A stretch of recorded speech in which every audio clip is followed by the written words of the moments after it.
Well, good morning, good afternoon, good evening, wherever you are in the world. I am Dr. Patience Jackson Rose, and this is Co-working Live with Red Worldwide. And we are so excited that you're here with us today because today is Tech Thursday, and we are going to be talking about how we develop out a tech stack, and we're going to actually talk about what a tech stack is and why we need one and how we use it and the possibilities that exist when we use it. And so I have been excited about this particular day of the week and us utilizing it to really jump into things that are, some of them are more complex, some of them are easier to understand, but the bottom line is, as entrepreneurs and people who run companies, executives, people who are in positions of leadership, we need to be tech savvy. We've got to be utilizing technology rich environments because of the fact that our world is literally run by technology most of the time. And so technologies themselves are nothing for us to be afraid of or nothing for us to be conscious about, or subconscious about, but we do need to be aware of what it is and how it works and how it can work to help us.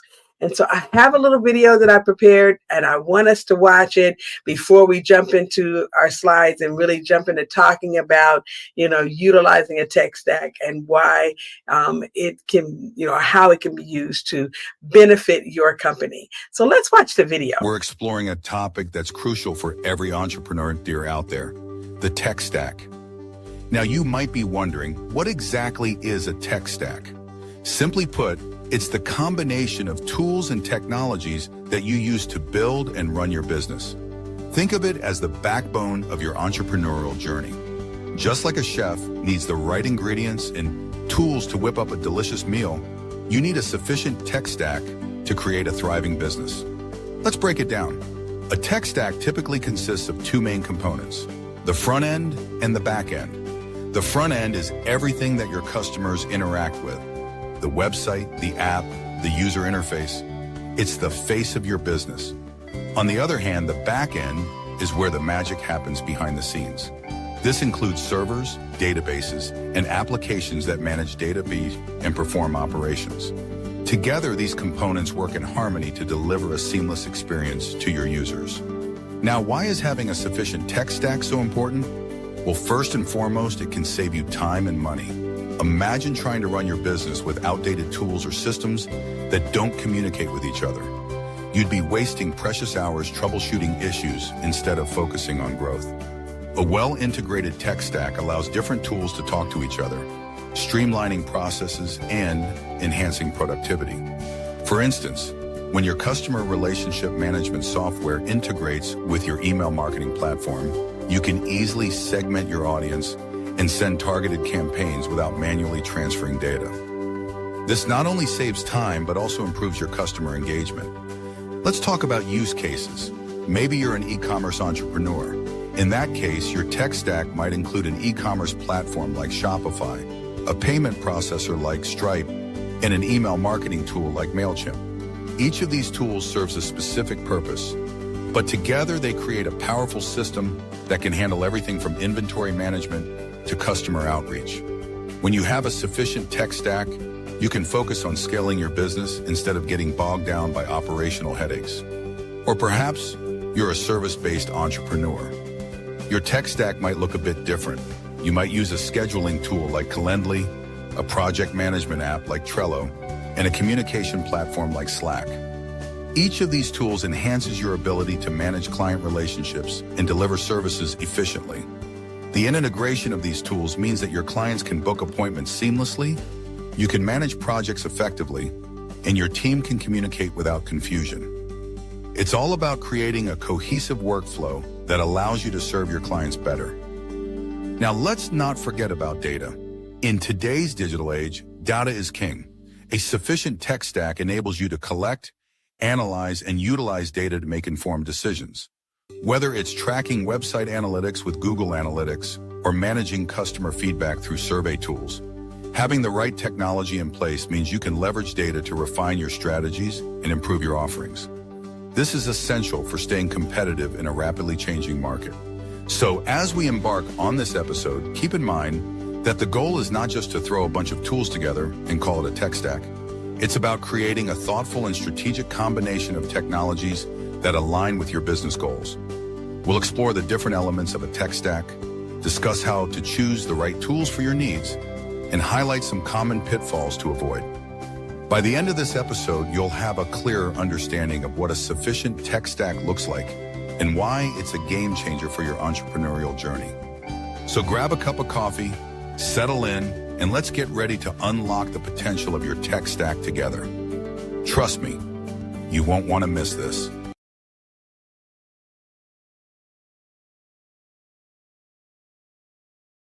We have just watched our little video and are really now ready to dive in here and learn more about how a tech stack can benefit you as an entrepreneur or a business development person or a person who is actually even conceiving, starting a business, or maybe you're an executive and you've been running a company for a while, but you've been doing so with technology that doesn't really serve you well. We're going to really talk about how you can craft a tech stack, and it's going to be kind of a step-by-step guide. So we're going to bring up our slides here, and as we do so, I really want us to be thinking about, okay, maybe we need to grab some papers to take some notes, or you might want to grab your tablet, okay? But we're really going to try to be very comprehensive here so that every person walks away from this particular time that we're going to have today with tools that you can use to create and build a really strong technology foundation for your company, because that's our goal. Our goal is to help you have something that aligns with your needs and goals. So what's the role of a tech stack? Well, generally, tech stacks provide the foundation for building and running your digital products and services. I mean, that's literally what it is. It is, everything that it takes to run your company utilizing digital tools. And we want to be looking at how can we streamline operations, because some of us have lots of different tech that we use in our companies, and not all of it works together very well. It's not a seamless integration of services, or for that matter, technology. And so the efficiency level is not as high as it possibly could be. But we're going to learn today how can we streamline some operations. And maybe you have, maybe 10 or so pieces of software right now that you could actually bounce down to 4 or even 1 if you find one really good tool that has everything in it. And so we want to talk about how we can do that. And then we got to understand that the role here again of the tech stack is to make sure that ultimately the user experience of your employees, your clients, and your customers are the same. I mean, that everybody is satisfied. It's a great experience for all involved. It's not something where the software is hard to manage, hard to use for the employees. And even though the customers and clients are, benefiting, it's so difficult for you to make it work that people don't want to come to work. Okay. So you want to find tools that can accommodate all. And even if you have to give up a few things, and maybe you're not doing everything through technology so that you can have a better and more well-rounded experience for everyone, that might be the way to go until you can afford to maybe have something created for your company that can accommodate all that you're trying to do. Okay, so what's the crux of this? And I want you to understand that as we're looking at this, we're looking at it from the standpoint of not just what is a tech stack, but how does the tech stack work? So a well-designed tech stack is the backbone of your successful business. It's the backbone of any successful modern business because it enables this integration of various softwares and services seamlessly, streamlining the operations and enhancing your productivity. The whole goal is to create the opportunity for your company to run more efficiently like a well-oiled machine. And you can leverage the power of a robust tech stack, which can give you the ability to automate, routine tasks, improve your data management, and enhance customer experiences. So let's talk about some of the areas in a company and what we're really looking at in terms of the amounts of monies, okay, that this kind of covers. You can see on the left-hand side on our y-axis, we've got 0 to 40,000, and then of course we've got up to 80,000, and then we're at 120,000. So I'm wanting to be very clear that in relatively, these particular types of technologies, that we're going to, kind of look at right now, they are running into these thousands of dollars in terms of what they are costing people on average, together, companies together in a month. Sales is about, right under 80,000. Okay. It's what, your average entrepreneurial endeavors together are spending per month, on their technologies. Marketing is somewhere between, 60 to 70,000. And then customer service is a little more than 80,000 a month. Whereas finance, they're, right there at 90,000, and operations is, somewhere around 95 or so, and so when we're looking at how much, together we're spending per month on these types of softwares, and I'm talking about small business concerns. I'm not talking about your medium-sized business. We're talking about people who their companies are making $250,000 or less, okay, together in a month, in our community. This is what we're spending. And so we want to, talk about how can we unify some of these things so that we can reduce costs, or for that matter, that we can boost our revenues so that we can better afford what we're having to spend for the types of technologies that run, small business concerns. So, let's kind of take a look at some existing use cases. Well, most people in business nowadays are using some type of commercial product that's a customer relationship management tool. And so a CRM, what it does is it helps the business manage their interactions with their customers, track sales and leads, and improve customer service. And we use a tool that actually is all inclusive of a CRM. Some people might be using CRM inside of their accounting software. Others might be using some sort of software like Salesforce or something like that, or even Shopify has a CRM component to it. Ecwid, you can have some add-ons to some of these softwares for small businesses that are doing online sales. Other types of businesses, nonprofits, they have, some wonderful CRM that they're using. HubSpot offers a CRM, and their softwares are free. Some of you guys that are using, what is it called? Zoho, they have a CRM. And so there are lots of options for smaller companies that are on a budget for, and using a CRM that maybe doesn't cost us as much, and has a lot of features. I mean, there are some of these CRMs that are, in our grasp that have tons and tons of features. And so you want to, just kind of take a look and get some demos, go online and, do the YouTube University, check out some of these CRMs so you can see if you can find something that will work well for you. the other thing is we got to have accounting and invoicing software. We got to have a way to track what we're making and, make sure that we're keeping good records so that we can file our taxes. But we also want to be able to, generate invoices so that we can get paid, and we can have ways of, having a professional look, when we send out information as far as a quote or an invoice for people to pay. And then again, it helps us to maintain our financial records effectively. And so when you're looking at your tech stack, we talked about the fact that we need the, CRM, and now we are talking about the fact that we need good accounting and invoicing software. Some of us use QuickBooks, some use Xero. There are a ton of other ones, Peachtree. There's just a lot of options out there.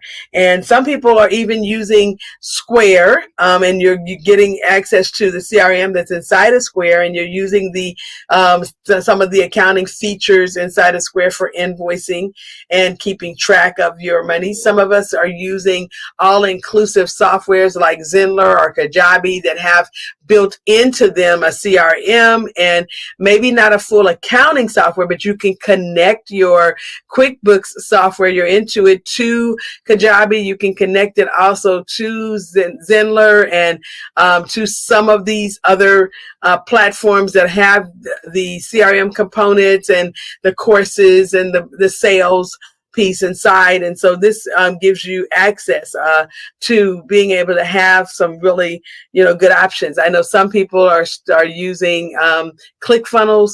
I've seen other people using some other softwares like that have also the CRM component built into it. So it really is good when you can find one software that has many functions. Okay. Then there's project management tools like Twilio, Asana, Microsoft Projects, Microsoft Planner. Some of these are really good softwares to use to make sure you're keeping up with the project. Some people, are more prone to use Airtable for some of this. So we use Airtable for our database, but we also have built out some project management tables inside of Airtable that help us to keep up with what we're doing. Some of people who are maybe in some function that has to do with the legal processes or estate planning, like what we're in one of our companies, use Clio. There are some other ones that I just can't think of right now, but I'm just kind of throwing that out there so that you can understand. You might even be using technology in a manner that you have a tech stack, but it might be just a little disjointed because you're using so many different things for so many different purposes. And then, of course, you got a website and with e-commerce platforms on it. So going back to what we were talking about earlier, some people use Wix, okay, and some people are using Squarespace. Some people are using Webflow. We use Zenler, Kajabi, and we have some regular websites in which we use cPanel with those. And so there are lots of options. Some people have WordPress sites, but at the end of the day, the e-commerce portion that allows you to be able to sell to your end customer, that is a part of your tech stack. Okay. So, just so you're aware of all of these pieces that helps you to, do business, better as a technology rich company. So the first thing in our steps is that we have to be able to define our business's needs. What does your company need? Before you start, buying up software, thinking that everything is, oh man, that's really cool. Or, oh wow, I'd really like that. You need to first know what you need before you purchase something that you don't need. Okay. So, you have to consider your processes and areas where, technology could really improve your efficiency. And it can make you more scalable, and it also could improve the user experience. So this might be a focus group. You might need to sit down with the team and, just kind of jot down what our needs are. So look at your target audience. Who are you trying to reach with your product or service? And what are the key objectives for the business? Okay. Because when you know what the business goals are, sometimes it can influence, your decision for the technology that you might even put together or try to integrate together to get a seamless process. And then, of course, you need the desired functionalities. What features and capabilities do you need to achieve the goals? And then lastly, what are your current processes? What are you doing now? How is it getting done now? What's your existing workflow now? And of those things that you're doing now, is there anything that you could keep, okay, as opposed to just going out and grabbing something new? Is there something that you can just tweak a little bit, add something to it, and it actually does give you the ability to continue to do what you do? And by adding just a few items that are necessary, it will give you the well-rounded machine that you need to have for the tech stack. So once you identify, what the business needs, now you want to know the core functionality. So let's kind of look at what that could look like. So you're going to break your needs into essential functions. What is essential? And then you're going to focus on the core features that drive the business and deliver value to the users. Now, I know there are some things that you might be doing that makes it fun for you to do it, that makes it easier for you to do it. But again, you are supposed to be focusing on the end game.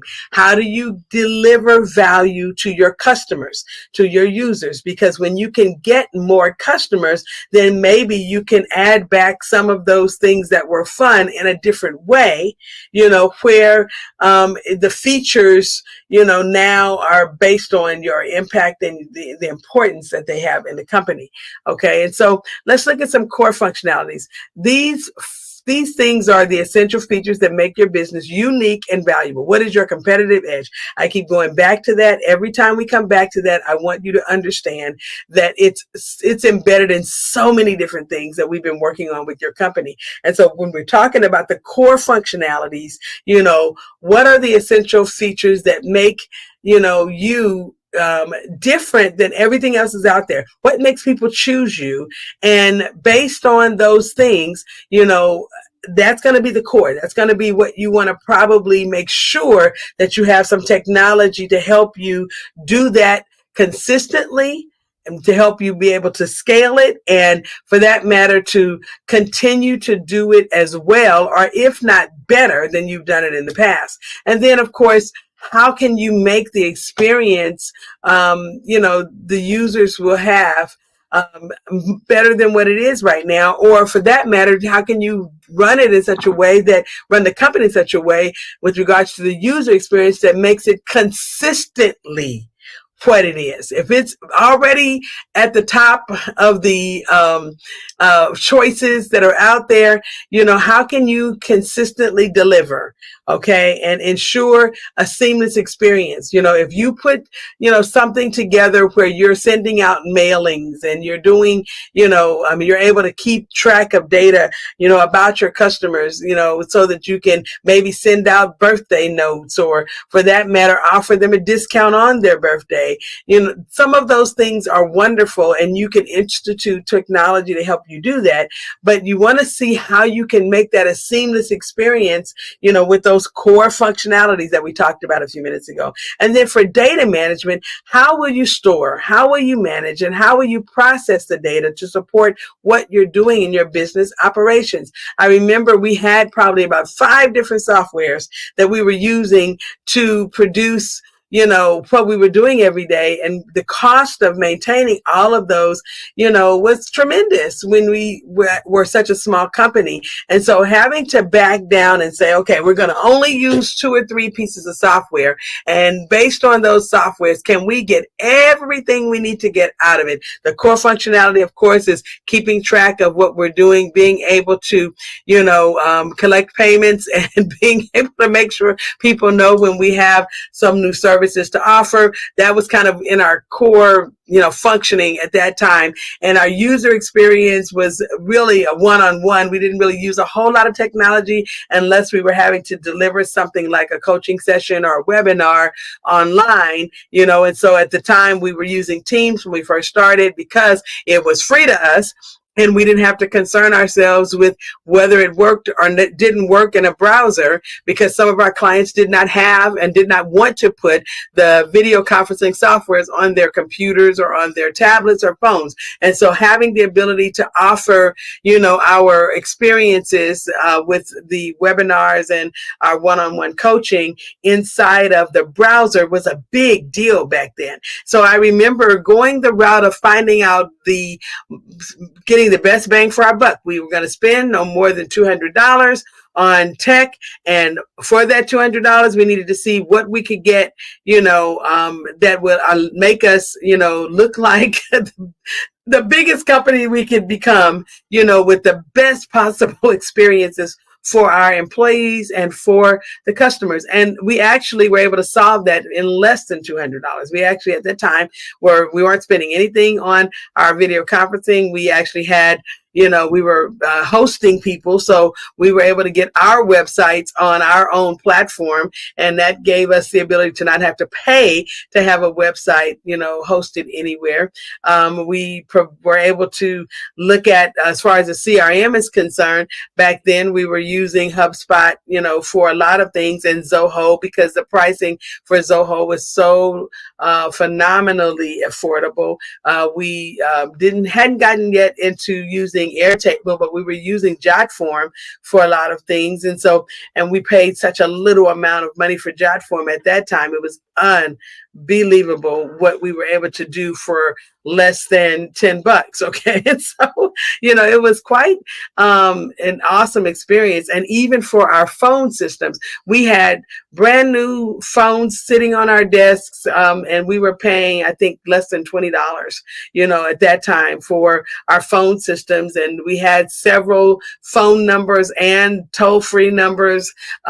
We had all types of things that we were able to experience. And we were using MailChimp at the beginning, and we got a free account with MailChimp, and we used it. It worked very, very well for what we used it for at that time. So I'm sharing this because I wanted to just kind of give you an idea of how we kind of managed our tech stack. We used Evernote for note taking, and I want to say that we had actually connected our emails to Evernote so that we could have the ability to save the emails, and we did some project management using Evernote. And I mean, we had figured out some stuff. Okay. So although it might seem disjointed now, at the time it worked for us because it gave us the ability to spend a lot less money, for what it is. And the most amount of money that we spent was on our system that allowed our clients to log in and gain access to different things that we had available. And we were spending way too much money on that. We came to find that out later,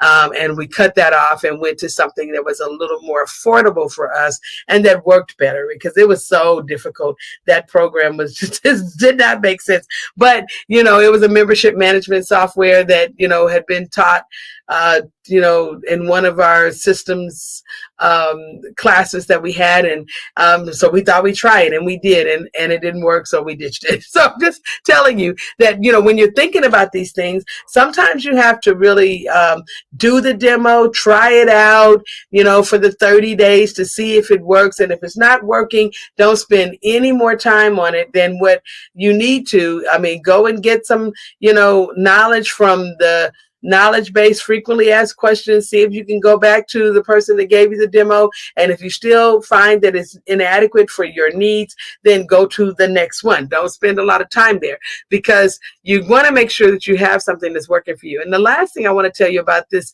identification process is you got to make sure that your security and compliance issues are addressed. We went through a process when we had our first company that we had together, my husband and I, and we went through Nexus Lexis, and we took the little class that they gave us in PCI compliance, and learning all about, how to make sure that we had a security tech stack alongside of everything else that made sure that we were, securely keeping up with our clients, personally identifying information, that we were locking things down in a triple locking system, that if we were putting things online, that we had the right waivers and things to be able to keep our clients' information, and that we were doing the things we needed to do to keep our information safe. We didn't travel with computers that had client information on them, or tablets for that matter. We were very careful about using external drives. We even had a hardware system that allowed us to, plug into someone else's computer, not use their computer, but plug our entire operating system into their computer and just use their keyboard and, display, their monitor. So that we didn't transfer any information from our system to anyone else's system and further put anyone at risk. So we went the long haul of making sure that we did the security and compliance.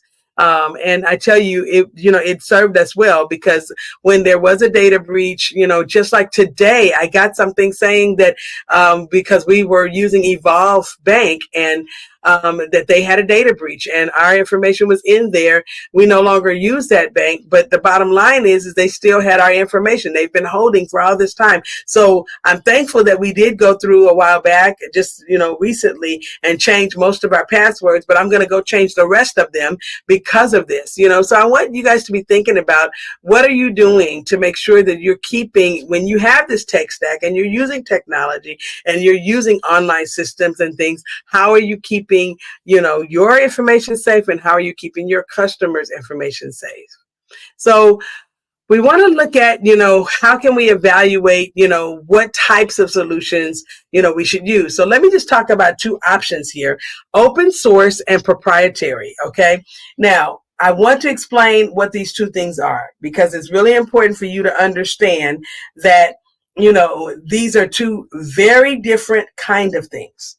Okay, open source software is software where people are contributing together in a community to make it better. It's open source, meaning that people have access to the files, the code, everything that's in there, so that they can add value to what it is that is being created. And so some options, or I should say some examples of open source software, would be like the Android system. It's open source, and people are able to gain access to the SDK for Android for free, and because they get the SDK for free, they can help develop out the software and add value to it and make it better. And when they release something new, another version of it, it's the next best version based on the community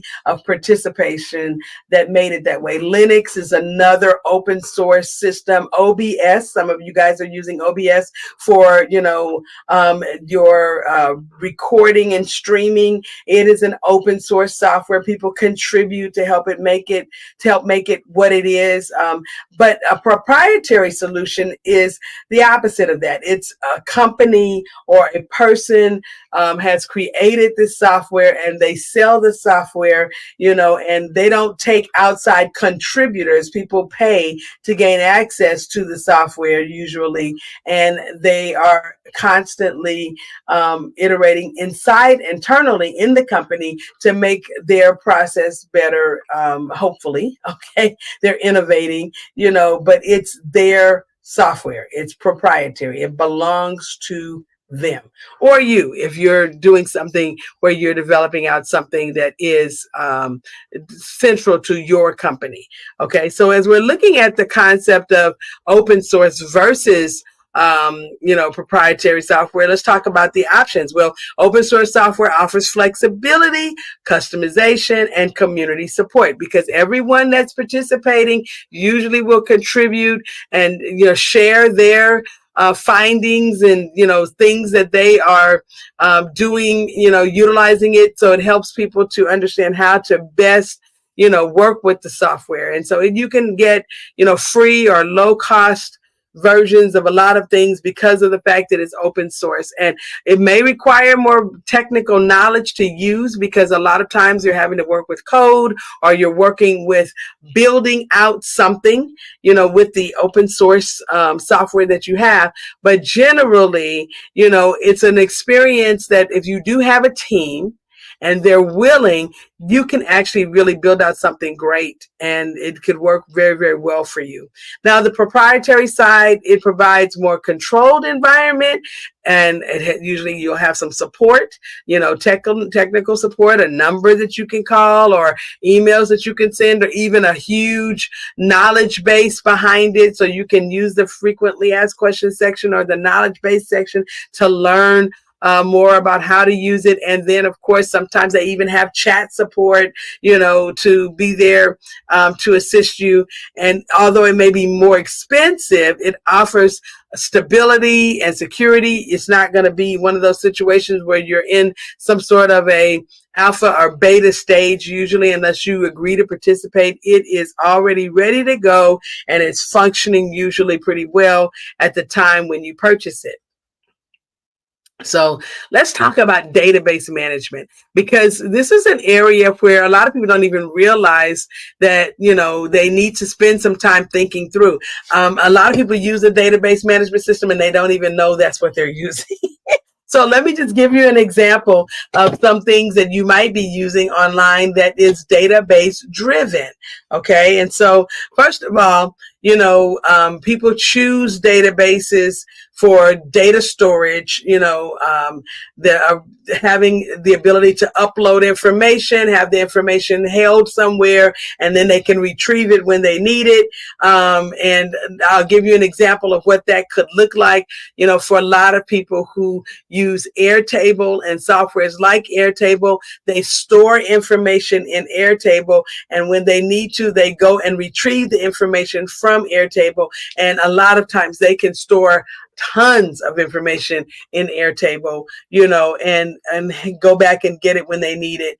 And so this is not the same as, like the Dropbox or Box.net or cloud, based systems like iCloud or, Microsoft's cloud. None of that. This is actually specifically for, data that you put in there a certain way, and you manipulate the data sometimes within the system, and you have access to the data. You can pull reports on the data. The system can give you information about what you stored in there. So I'll give you an example of what that could look like, and we're not going to jump into this today, but I just really want you to understand so that you can know the way we use Airtable. We store a lot of information in there, all of the information about our clients, and the projects that we're working on with them.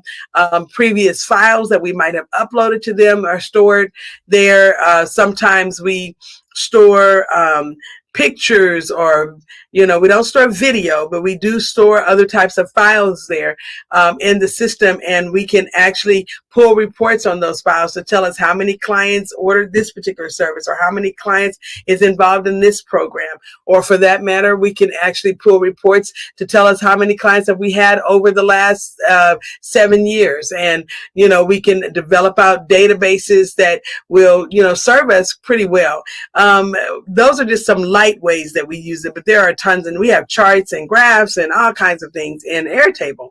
And when you're considering the type of database system that you're going to use, you got to have the thought process of thinking about scalability, performance, compatibility with the your chosen programming language. Maybe you don't have to think about that because you have a ready-made system that doesn't have to be manipulated from the back end. You're not dealing with any API or any kind of code. You're just dealing with the front-facing user interface, and you don't have to concern yourself with the back office or the back end, of where things are stored. But I want to tell you, I'm just going to mention 3 things that if you are in this area of, and your company does have to be considering the back end, you might want to look at, having relational databases where you can actually have your software call for information from one table or one section to another, and you can connect the two things so that they relate to each other. A cross section of information from one base, pulling it from another base could give you the reports that you're looking for. So you want to have software that can do relational databases. And because that's suitable for structured data like customer information or product catalogs or, inventory lists and things of that nature. So this is a really good, way of keeping up with that information. But then there's the NoSQL databases. These are for like unstructured data, like social media posts and user preferences.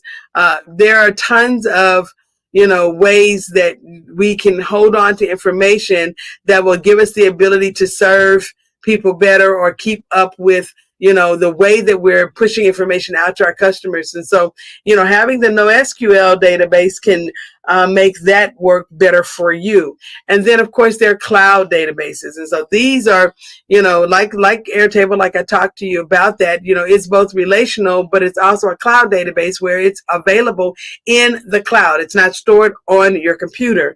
Now, you could download the actual software that's available for your operating system, and you could store or have it, pull information from the cloud and store basic information there and sync with the cloud as information is being changed. So you could do that, but for the most part, the software itself is a cloud database. That's the way it's designed. And it offers scalability and flexibility for businesses that are growing, because you can always purchase more space when you need it. And so that's something to be thinking about when you're looking at a database management system. So let's look at the cloud in and of itself and how it works. Integrating your cloud-based services. I mentioned, people use different types of softwares for storage. Some people are using Amazon NAS, and they offer services to nonprofit organizations to give them free space. So sometimes you can get space on Amazon's servers. Some people are using Microsoft servers. Some others might be using iCloud, Apple servers. Some might be using the Box.net or Dropbox or Google Drive. There's so many different, options for storage. But the thing is you got to be able to leverage your cloud-based services and know how you can, best use what it is that's provided so that you can get the best bang for your buck. So let me just say this, when we were in our real early stages, we used a combination of services because we could get 30 gigabytes over at that time on Dropbox, and we could get 15 gigabytes on Google Drive, and we could get, I think, 100 gigabytes on Microsoft. And so we did a lot of scrambling to, in the OneDrive. And that was, and then if we desired to, we could put video in another place inside of OneDrive that would allow us a little bit more space. So we just kind of managed, okay, we're going to put this over here. And we're only going to keep these things over here. And we're going to put this over here because all of this stuff was free to us at the time. And so by having access to all of these free softwares that had maybe a little bit of space here, a little bit of space there, we were able to manage very well what we needed to have available to us in the cloud. And for the things that we needed a little bit more encryption or a better, maybe a government graded solution, we used the softwares that actually offered that for free. Okay. And for items that it really wasn't, anything but, just maybe a few things of correspondence that we needed to keep up with or whatever, we used softwares that didn't have nearly as much encryption or that weren't as secure, well, I won't say as secure, but that didn't have the level of security, as the other softwares that we use. So when you're thinking about cloud storage, stores data securely and access it from anywhere. That's the whole point, and so when you have the ability to have, these options, like we've got 2 terabytes right now on iCloud, that's amazing because we can back up all of our tablets, all of our computers, all of our phones to that one family sharing account. And it gives us the ability to, if we need to, take that information that's in the cloud off of our devices and access it from over the internet only, if that's a situation that we're in where we're running out of space on a device or two. Okay, so thinking about the cloud, you just have to think about, again, writing down what your needs are and how that particular cloud option could serve you better. Okay, but then there's also cloud computing, and that's a different thing than cloud storage. So cloud computing is, having cloud operating systems, like what is available for people who have, the ebooks, where, not ebooks, I'm sorry, the cloud-based computers where they, maybe only have 50 gigabytes on the computer itself available, but they are able to, do everything through the Chrome operating system that's available on, online. Some people are now using Windows 365, and that's the only only computer that they use, the operating system that they use. So they basically have a box, or a small computer with very little space on it, and they log in and they are immediately in an infrastructure that gives them Word, Excel, PowerPoint, and everything else that Microsoft offers, from inside of Windows 365, and they can add other softwares in there that are running through the cloud. They can add the amount of RAM that they need. These virtual services, like the Windows 365 and the Chrome operating system, they make things very easy when you're running a company, because sometimes you might be able to get a $99 computer that actually connects to the cloud, and people can do everything that they need to do in the browser, and there's nothing on the actual computer that's compromising, or for that matter, that could put the company at risk. And then, of course, we want to have also access to the cloud analytics, because you can now look at the insights from your data. You can have AI and other types of software to analyze the data for you and give you, insights that you might not personally be adept to being able to get on your own. And so these are wonderful opportunities, in terms of the cloud-based services that you can use on a daily basis to keep you, ahead of the curve. And then, of course, we can protect our data with our cloud security, okay? And so there's a ton of it out there that actually will tell you when there's been a phishing attack, on your computer, or when you've got other things that are working on, we're not working as well. Or for that matter, it gives you the ability to use the cloud security to lock things down so that you don't have to concern yourself with a cyber attack, and other kinds of things that would, put your company at risk. Okay, so how do you ensure scalability and performance, with your tech stack? Well, you can really build the tech stack and scale it, and when you have scalability in mind, you can look at things from the standpoint of, having an efficient technology, making sure that the technology has a caching mechanism or caching system. In other words, when we're talking about a caching system, some of you guys will know this, by this particular example, that when you go online, you get, requests of cookies to be stored, essential cookies to be stored, so that when you come back to a certain area in that same website, you don't have the software inside of the website doesn't create for you the ability to have to start all over from the very beginning, but you have some things that are already preloaded there and held there. So when you come back, it's a quick access to whatever it is that is on the screen. And so the caching mechanisms are what are at work inside of those cookie preferences and things that are inside of the computer.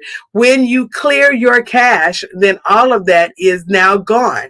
And so when you're talking about using something that's efficient, use something that also has a caching kind of mechanism. And some of the things that happen with Chrome OS and even Windows 365 is to get you in there quickly and to make sure you're able to get right back to doing what you were doing. There are certain things that are loaded in the cache. I recently learned that inside of my MacBook Pro and my MacBook Air, I had all of these files that was just eating up space and I couldn't figure out what the heck it was. And I was watching a show online only to find out that it was a caching mechanisms that from the connections that I had with softwares that I was syncing to from my computer that was eating up all this space. I had like, I can't even tell you, almost well, I know it was at least 200 gigabytes of space gone, because of the cache. And in the website that I was looking at the video on, they taught how to get rid of that cache if you didn't need it all, and make sure that, you could release some of that space back into your computer. And so, which is what I did. Okay. But then you have to also be looking at, does that, software that you're looking at have load balancing techniques to handle user traffic and data volume? Because I have had the experience where I got involved in utilizing a software and I couldn't figure out for the life of me how, after being on the software for about 20 minutes, I started getting these messages inside the browser telling me that, that website was using a lot of, space. It was creating a problem for me. And as soon as I logged out of that website, things stopped bogging down and I was able to continue doing what I was doing. So we've got to look at, some of these processes and make sure that they're working well for us. So you need to have a scalable infrastructure. Whatever you're doing, you want to choose technologies that can handle increasing traffic and increasing data. If that's not going to be a part of the play, then you probably don't want to use that software, because it's going to make you not give you what you need to have in order for you to be more efficient. Okay. And then of course you got to have performance optimization, implement caching, load balancing, and other techniques to improve speed for yourself. Because again, you want to be able to serve people better. You want people to, stay engaged, and you want them to continue to want to buy from you. If it's hard for them to do things on your site because it's just every time they go there, they have to reload everything. And I mean, when you have a lot of people coming to your site, it causes them to not be able to order as quickly. And if your site crashes a lot, these are issues for your customers. And so you want to make sure that you optimize the performance in, your websites and your other tools, your apps, whatever it is you have, so that again, the customer experience is one that is stellar and it causes people to continue to come to you instead of your competitor. And then you want to monitor and you want to get those analytics, because you can track the performance metrics and identify areas that you can improve. And, things that are just not working, you can get rid of those or ameliorate them, improve them, to the point of where they will do something much more effective for serving the clients.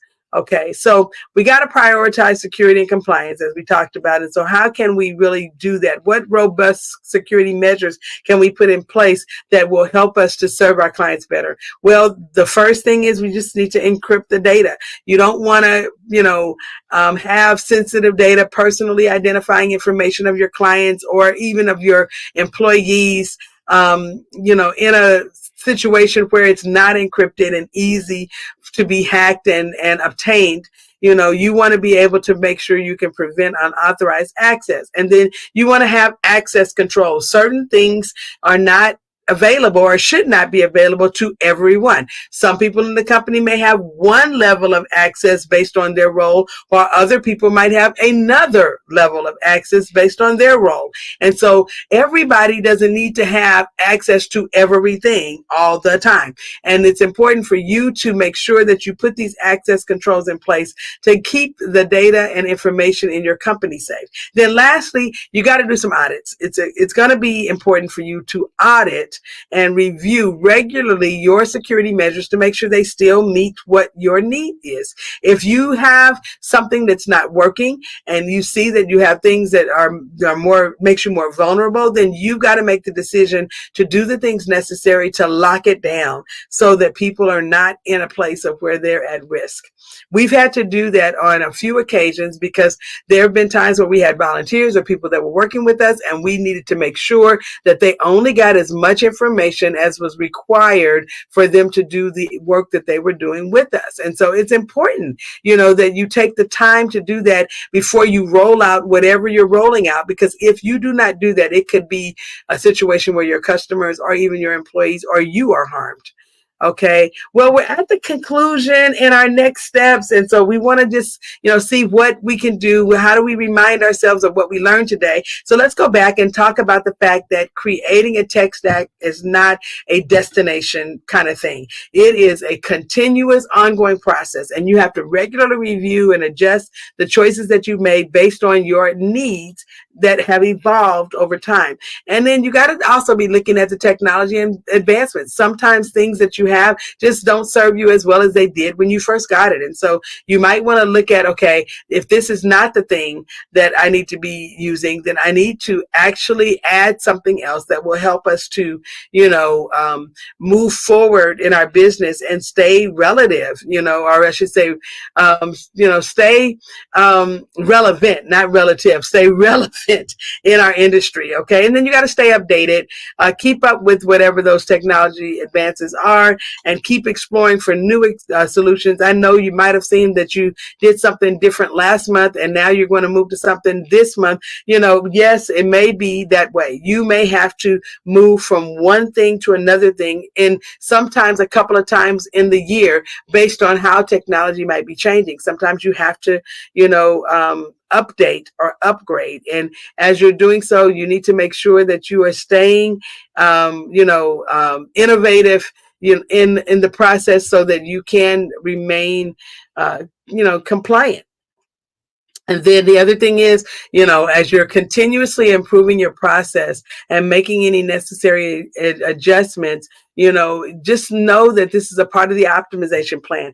There's no way that you're going to be able to optimize your tech stack without making continuous improvement. And so we wanted to make sure that you had this information today, because we really do believe that this is an ongoing process, that if you are putting in the time, you can actually run a technology-rich company that is going to be able to do business better. Well, this has been Dr. Patience Jackson Rose with Co-working Live with Red Worldwide, and we will see you again next time.